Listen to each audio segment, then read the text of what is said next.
Hello everyone, welcome to our channel. Today I will discuss with you the explanation of section 11 contained in clause 8. Okay, explanation 8 of section 11 Civil Procedure Code and how competency is related with that explanation. So pay your all on concentration. क्या है बच्चे the explanation this clearly provides that if the former court is found to be incompetent to try the subsequent suit, then per se one would not conclude that res judicata is inapplicable. Rather, one has to examine as to whether the former court was incompetent due to its limited pecuniary jurisdiction or limited subject matter jurisdiction. ठीक है, हमने ये जब conditions पढ़ी थी ये पढ़ा था कि जो आपकी फॉर्मर कोर्ट है वो सब्सिक्वेंट सूट को भी ट्राई करने के लिए कॉम्पिटेंट होनी चाहिए, राइट तो हम जस्ट इस बेसिस पे कि फॉर्मर कोर्ट जो है वो सब्सिक्वेंट सूट को ट्राई करने के लिए इनकम्पिटेंट है तो रेस जुडिकाटा अप्लाई नहीं होगा. Just on the basis of that incompetency हम एकदम से रेस जुडिकाटा को ऐसे नहीं कह सकते it's इनएप्लीकेबल. what we have to see that whether that incompetency was due to limited pecuniary jurisdiction or due to limited subject matter jurisdiction. This we have to see. ठीक है, आपके एक लैंडमार्क जजमेंट्स नहीं है बच्चे, सुलोचना आम्मे वर्सेस नारायणन 1994 में और एक है Rajendra Kumar versus Kalyan by LRs 2005 में. तो इनमें क्या था, it was held that explanation 8 was added by the amendment in 1976. ये 1976 में ऐड हुई थी by amendment with effect from 1977. Purpose क्या था, of reducing the rigour of the main section. जो मेन सेक्शन बात करता है उसका उसकी रिगरनेस को कम करने के लिए. बेसिकली जो एक्सप्लेनेशंस होती हैं बच्चे ये एक एक्सेप्शन है. अगर हम देखें तो जो हमारा ये एक्सप्लेनेशन 8 है ये एक्सेप्शन ऑफ सेक्शन 11 है, राइट तो हमें क्या करना है, if that is the case that as per explanation 8 res judicata will apply. Res judicata कब अप्लाई होता है, जब हम ये देखें कि जो फॉर्मर कोर्ट है वो इनकम्पिटेंट है.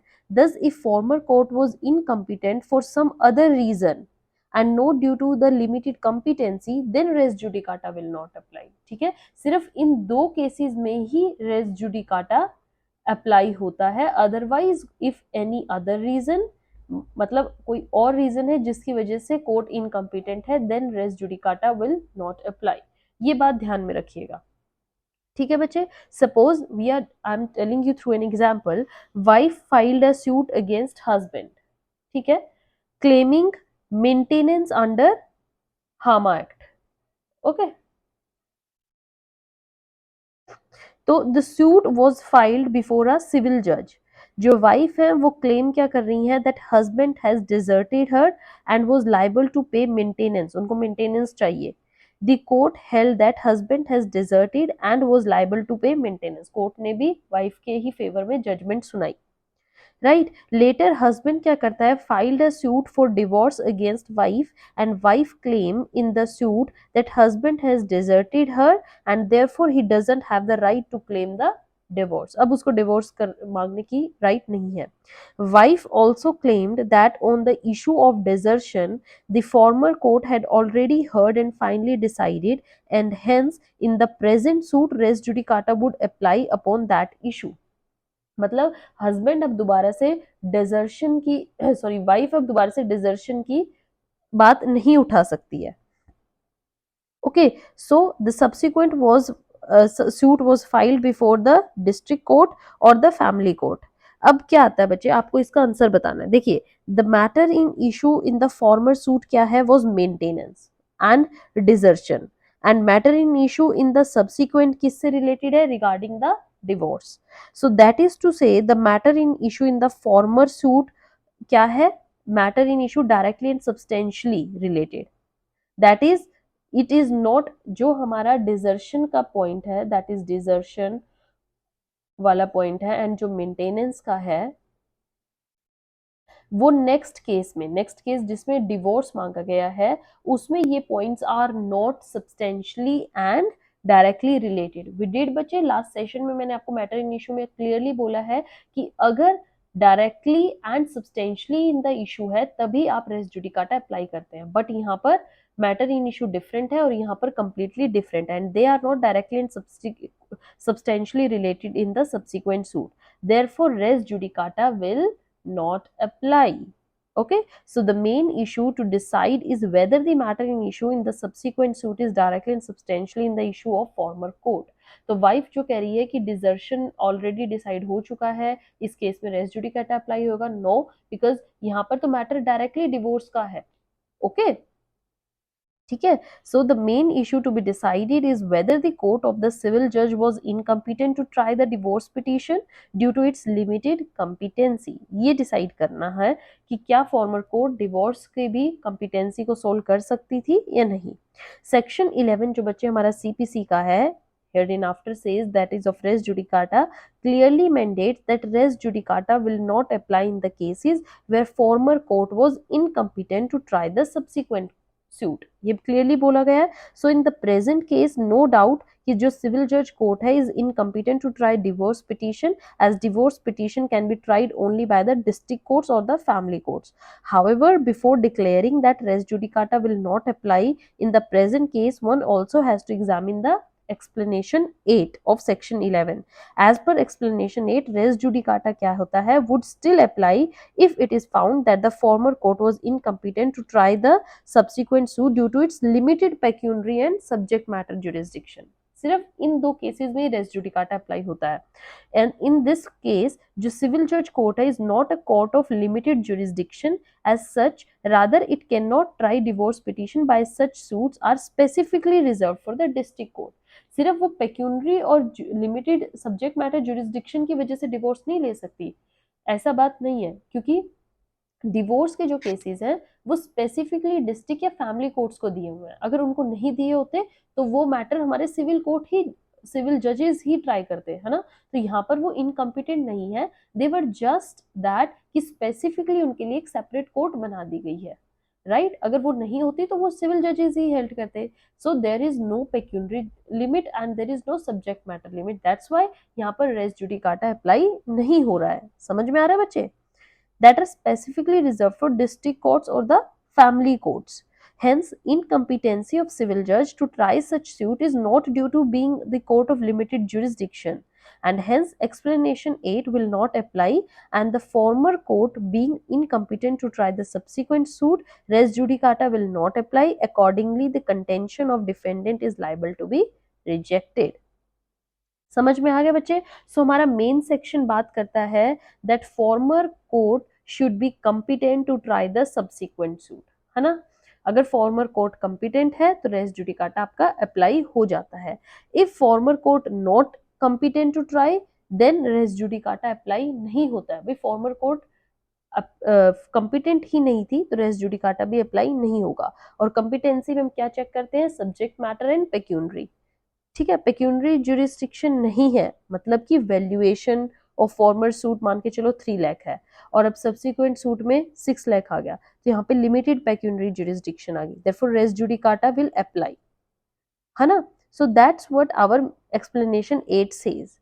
Okay, so here the valuation of the present suit is 6 lakh rupees, but pecuniary limit civil judge की कितनी है? Was only 3 lakh। Thus, if present suit of 6 lakh rupees had been filed, तो civil judge court in 2000 in previous year जब वो farmer suit file हुआ तो civil जज क्या हो जाते? इनकम्पिटेंट हो जाते उसको ट्राई करने के लिए, बिकॉज लिमिटेड पेक्यूनरी जुरिस्डिक्शन है, and as per main section res judicata will not apply as former court was incompetent to try the subsequent suit। But in this case explanation 8 will be applicable, and since the incompetency of the former court is because of being a court of limited pecuniary jurisdiction, res judicata will apply। ठीक है, हमारा explanation ये बात करता है कि जो pecuniary jurisdiction और सब्जेक्ट मैटर जुरिस्डिक्शन अगर लिमिटेड है किसी चीज से तब हम रेस जुडिकाटा अप्लाई करते हैं। समझ में आ रहा है बच्चे डिफरेंस? ठीक है, सब्जेक्ट मैटर जुरिस्डिक्शन में क्या बात कर रहे हैं? जैसे कि suppose there is an insolvency court, suppose civil जज try matters related to insolvency. So this court will be called limited subject matter jurisdiction, इसको लिमिटेड बोलेंगे क्योंकि उसकी लिमिट तय कर दी गई है, ठीक है। बाय चांस इंसॉल्वेंसी कोर्ट है, बी इंसॉल्वेंट हो गया, ठीक है, ए के केस में, and B taken loan from A and he is now so insolvent, so A civil court में जाएगा, रिकवरी ऑफ मनी मांगेगा, ठीक है। So these are the cases of suits insolvency. Here the former insolvency court was incompetent to try the subsequent suit, क्योंकि subsequent जो case आया वो 20 लाख का आया, 20 लाख वाले केसेस की जो इंसॉल्वेंसी है वो फॉर्मर कोर्ट ट्राई नहीं कर सकती, सो वो इसलिए इनकम्पिटेंट हो गई, ठीक है। Now for the recovery of money and hence as per the main section res judicata would not apply, but former court की जो इनकम्पिटेंसी थी वो लिमिटेड थी, इस वजह से एक्सप्लेनेशन 8 कहती है कि रेस जुडिकाटा अप्लाई होगा, ठीक है बच्चे, समझ में आया।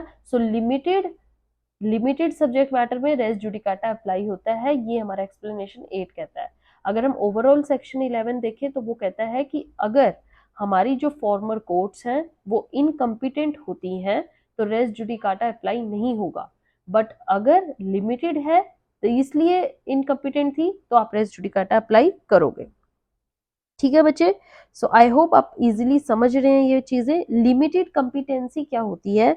The former court will be considered to be court of limited subject matter competency only if regarding that former court it is declared that it can try only a particular matter and not the other.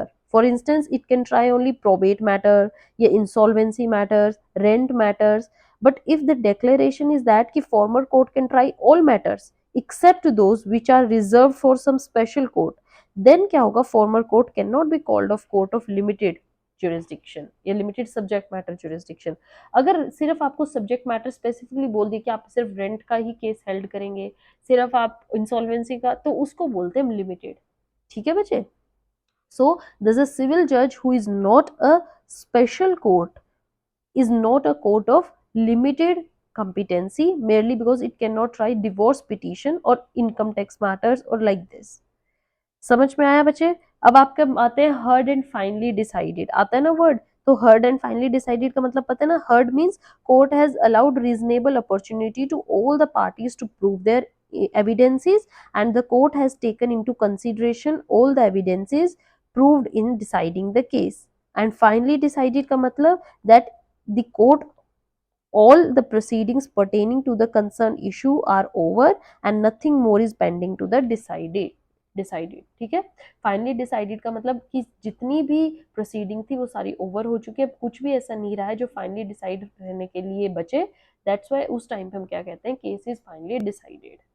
तो अब समझ में आया बच्चे how competency का role क्या होता है, एक्सप्लेनेशन 8 स्पेसिफिकली क्या बात करती है, क्यों ये सेक्शन 11 की एक एक्सेप्शन है। अगर वर्ड लिमिटेड मतलब अगर आपको लग रहा है कि लिमिटेड किसी वर्ड्स की वजह से लिमिटेड पेक्यूनरी हुई है, किसी सब्जेक्ट मैटर में लिमिटेड जुरिस्डिक्शन है, तब वहां प्रेस जुडिकाटा अप्लाई करोगे।